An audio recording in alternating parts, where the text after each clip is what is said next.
Hey guys, it's Christy and welcome back to my channel. Thank you so much for joining me. Today I'm going to be talking about 5 Charlotte Tilbury products that I think are worth the splurge and 5 that are not.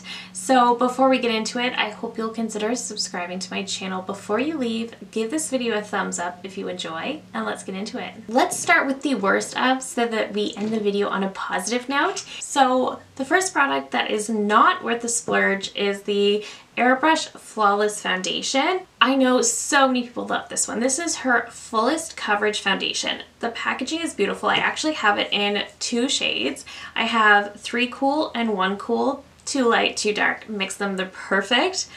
But this just does not work with my skin type. This is pretty much around the standard $50 price point. I just don't think it's worth it. For me, the packaging is absolutely stunning.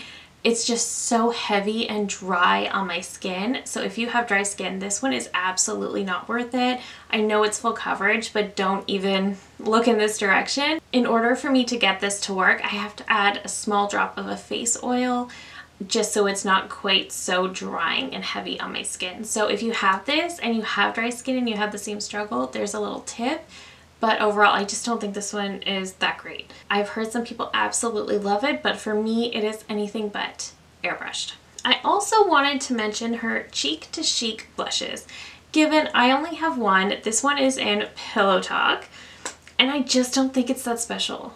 Maybe some of the other shades, maybe if I try more of those, but I really just don't think this formula is that special. I just kind of swish everything together. It's a fine blush. It's just that there are some formulas that I like so much more.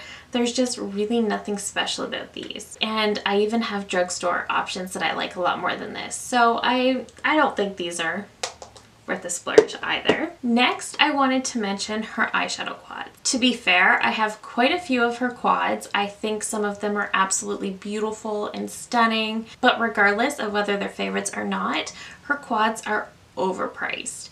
They're $55 for 4 shades, $66 Canadian. Very, very overpriced. And the one I think in particular is the most overrated is, of course, Pillow Talk. So this is just such a light quad. This is only going to work for a select few skin tones, and I don't know, I just don't think it's that special.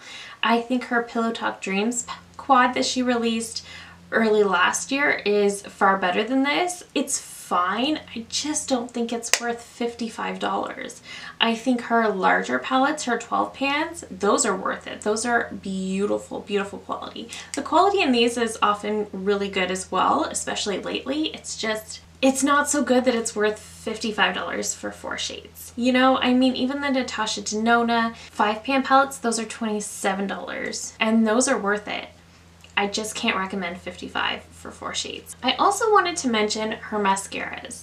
I've tried the Pillow Talk and the Legendary Lashes Volume 2. To be fair, I love this one. This is the Legendary Lashes Volume 2, and I love it. It is so volumizing. It makes my lashes look so full and pretty. But what I figured out with this one is that it essentially gives me the exact same effect as the Rare Beauty mascara, which is at least $10 cheaper. So I can never tell you that a $30 or $40 mascara is worth it. There are a few that might be worth it. The Thrive Cosmetics, that one, it's worth it. But as beautiful as this one is, I can get the same thing from the Rare Beauty. I can get a similar effect from L'Oreal Lash Paradise. So I just don't think her mascaras are worth the splurge. I wasn't a huge fan of the Pillow Talk Push-Up Lashes mascara, so I don't think her mascaras are worth it. And lastly, for the 5 products that are not worth it is another one I actually really like, but this is the Brow Fix Clear Brow Gel. I love this. This is what I'm wearing today. This is the one I've been wearing most days, and I really do love this brow gel.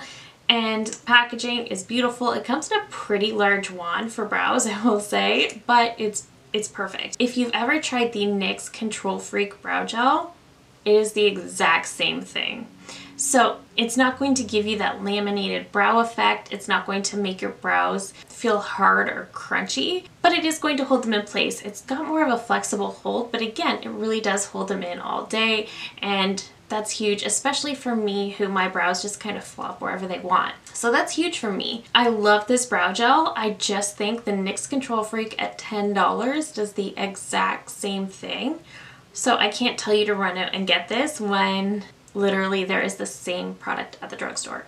So as much as I love this, I don't think it's worth the price point. Let's move into the products that are 110% worth it in my opinion. Okay, these first product, I know quite a few brands have tried to dupe this one in particular, and maybe they have. I haven't tried the dupes, but the Charlotte Tilbury Hollywood Flawless Filter. I think this product is worth it. I love the effect it gives to the skin. I love the way it looks under foundation. I love the way it looks mixed with foundations that are a little bit more matte. I love this overall. I think this is a solid product. I'm kind of curious about the e.l.f. product, but when I tell you the reason why I haven't tried it yet, I mean, it's been completely out of stock, but I've of course seen so many reviews with the e.l.f. It's the sound when people are putting the applicator into the tube. So you hear a little bit of a noise with this one. With that one, I feel like it's just such an aggressive slurp noise, and I can't handle the noise. So that is essentially the main reason that I have not picked up the e.l.f. product. It is what it is. I just can't handle certain noises, but I do think this product is absolutely worth it. I also wanted to mention a product that I've had for a very long time and that I've talked about for a very long time. This is the Charlotte Tilbury Color Corrector. I have one fair. This one is so beautiful for under the eyes. This one really cancels out any dark circles. If I'm ever not wearing makeup but I need to look a little less dead, I just tap a little bit of this on my under eye circles and that's it. I instantly look more awake, more pulled together. This does such a great job and it really lasts on the skin. It looks so beautiful.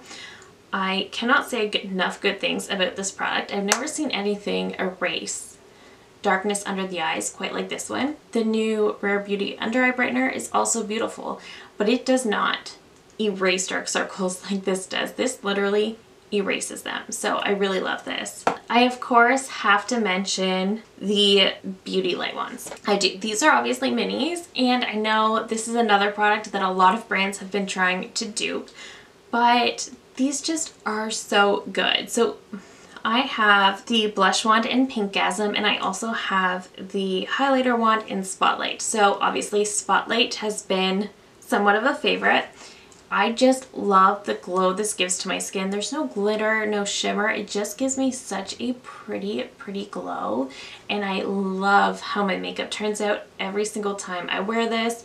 I even like the applicator. I just think it works really well for the product. I have been absolutely loving these products. I held off on picking up these light wands for so long just because everybody under the sun was swearing how good they are, how amazing they are, and I thought there's no way.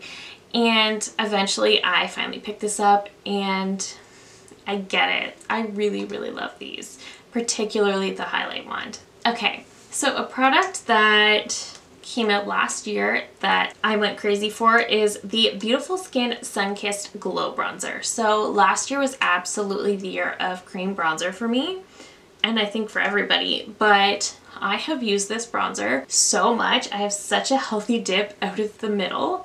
I love this one. This one is not quite as emollient as the Say Cream bronzer. It's more of like a moussey kind of a feel. It just blends into the skin in the most beautiful way. I love reaching for this. I love wearing this. I love the tone. This one is just perfect for me, and this is one that I actually have to make myself put away and use other things. And finally, a product I have raved about for so long is the Airbrush Flawless Setting Spray.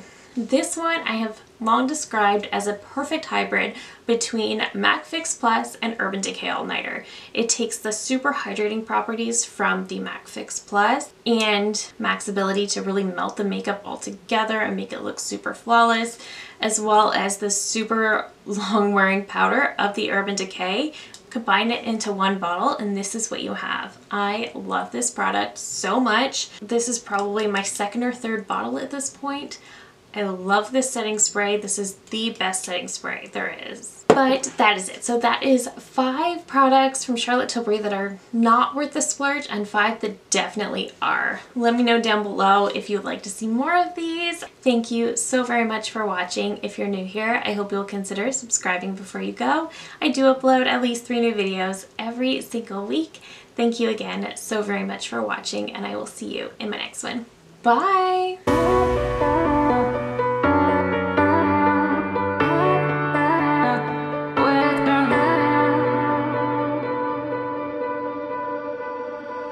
Oh